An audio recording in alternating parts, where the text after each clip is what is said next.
mudukarire imbere ariko natwe muduhe ijambo ndetse twabire n'icyubahiro kagera cy'umukuru w'igihugu cyacu. Nagira ngo mumbundire banze kubakengurukira cyane rwose ko mwaduteye iteka mukatwigorera mukaza kudufasha urubanza. Jewe mbonye murengutse byamkoze ko rwose sigara nibaza ngira nti mbega yemwe twebwe tubaye bande kugira ngo twigorerwe gushyika kuri uru rugero. Iyo haba ni Muyinga canke mu Kirundo kumbure nari kugira nti naho bari basanzwe bagendera. Ngabo nzirikanye n'ukuntu inzira zimeze nkabona imakiro yo hari igereranije na Bujumbura,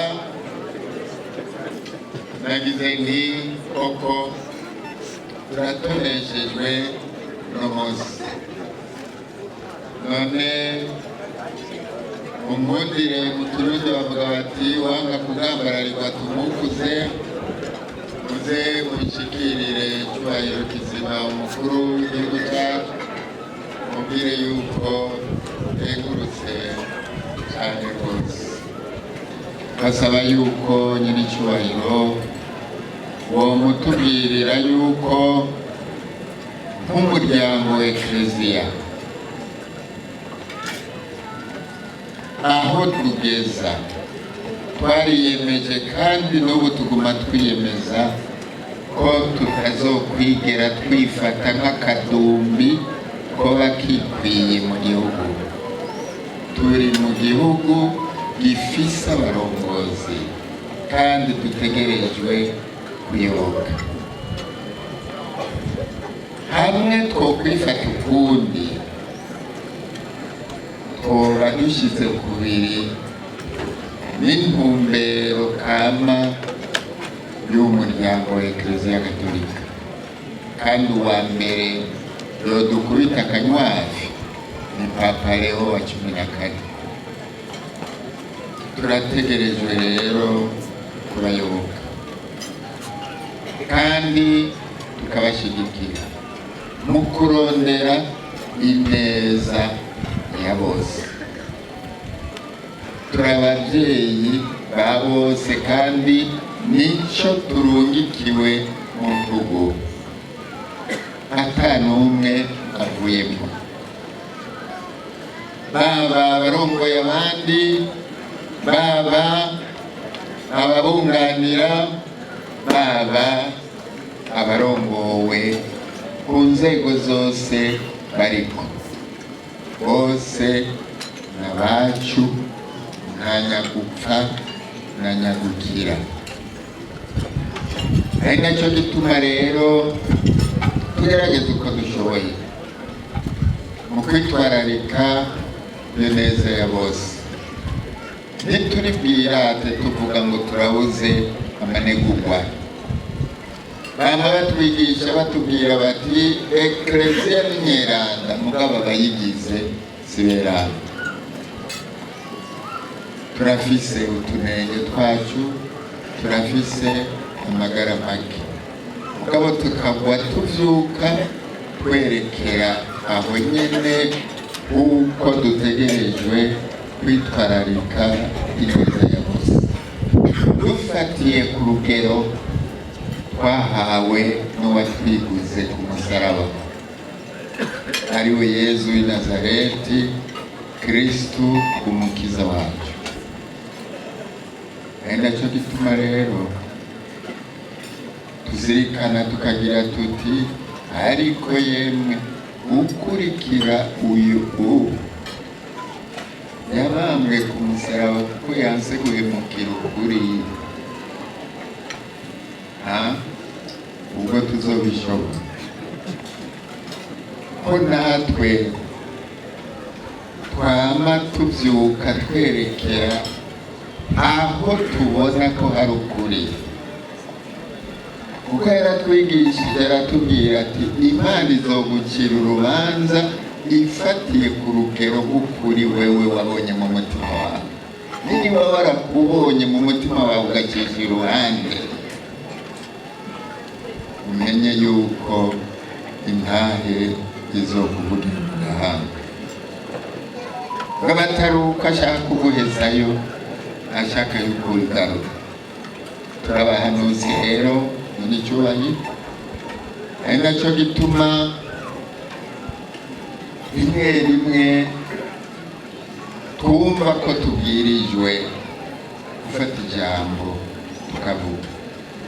Uretse nuko kubera ko turaba bose, hariho n'abadushikira mbere no muri bajya babakomera amashyi bakaza bakatubwira bati ega hari ibyo tutubaho ukakuvuga, none kumengo mwaranumye ko mutavuga. Ibyo ntibazokwigira babibabwira, rero twebwe barabitubwira. Si uko rero tuba dushatse guha impigi abansi b'igihugu, biri kabi. Hari aho mbere bamwe kubera ko bakiri bato batamenya yuko muri Ekleziya naho harabayemo abashigikiye abakoroni, abenshi arabagwanije, abari nabo bafata iya mbere mu kurondera ukwikukira ku Burundi. Muri mwebwe abazi yuko ururirimbo rwo guhaye igihugu cyacu rwavuye muri Ekleziya ni bangahe?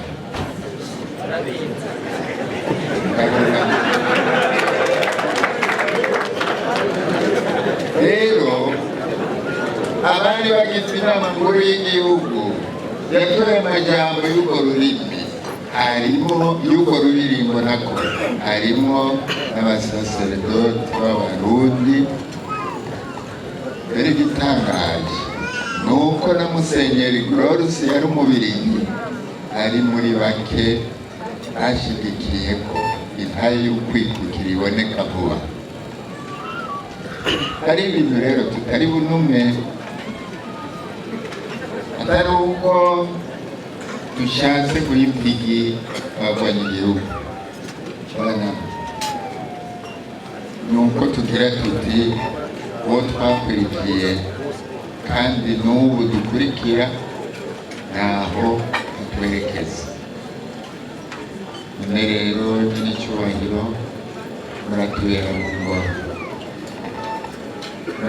mu ngoro, iyo muganira mubigaruke ko, bibaye ngombwa kumbure muze mudutumeko, turabayoboka muri abatware bacu,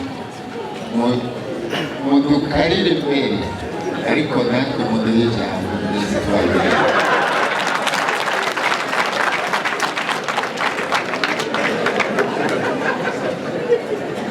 Mubwiye ni mwebwe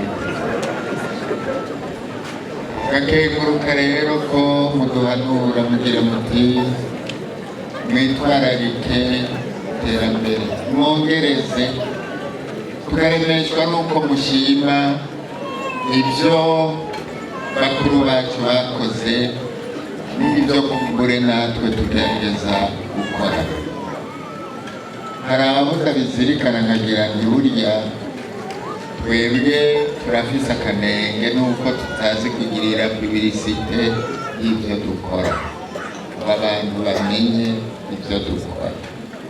Nko muri iyi diyoseze abarimyi borozi bakesha intambwe bashika ko ikigo cyo ku Matwenzi cyatangujwe n'uwo nakoreye mu Ngata Tanganyika.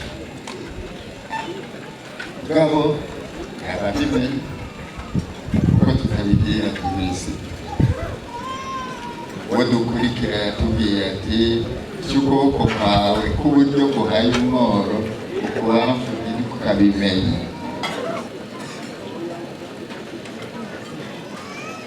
Mugabo ngira ngo mu gihe tugeze mu byo twari dukwiye kubirengera gato, tureza tukamenyesha ibyo turiko turakora. ibyo tugerageza gukora ni intererano n'akama kaba kaguye mu mazi menshi yo mu nyanza, mugabo ayo mazi abaye menshi kubera utuma duto duto tweza tukajya hamwe. Ako k'iwacu nako kagiyemwo turabikengurukira Imana. Yego nakenguruka rero iyo nkebuzo muduhaye, twemerera yuko tuzobandanya. Murumva nicyo kivugo tumaranye imyaka mbere, kuko si cy'uno mwaka, aho tugira tuti uku kwemera twigisha gutegerezwa kutubohora mu mitima no mu bwenge, kugira ngo twumve ko dufise iteka ridakwiye gutekerwa mu byatsi, ko dutegerezwa gukora kugira ngo aho tuba tuhagire heza, nuko abariko baravuka n'abazovuka ejo haza baze bashikire heza, kibe igikorwa cy'urukundo natwe twakoze. N'ubu rero tuzobibandanya n'icyubahiro. Nka sozera rero ngira ni muntunge, kumbure navuze menshi, ariko numva yuko ntogenda ntakengurutse ijambo ryiza mwamushikirije. Muhorane iteka, mweregwe mu bikorwa mushinzwe, maze natwe twame tubashigikira. Ntimugatinye kudukebura nk'uko mwabigize, twikebutse tukabona ko hari aho twabushije duheze tugorora. Nico umukama dusaba. Sozere rero mbwira ko ndabifuriza n'urugendo rwiza, ko numvise ko mufise n'ayandi mabanga bahamagara, kandi mufise urugendo rurerure, mugenda amahoro. N'abandi mwese mugenda amahoro, twame turota dushigikira abapatiri bacu bashasha kugira ngo baze beregwe bererere igihugu cyacu. Murakoze, tugire Kristo.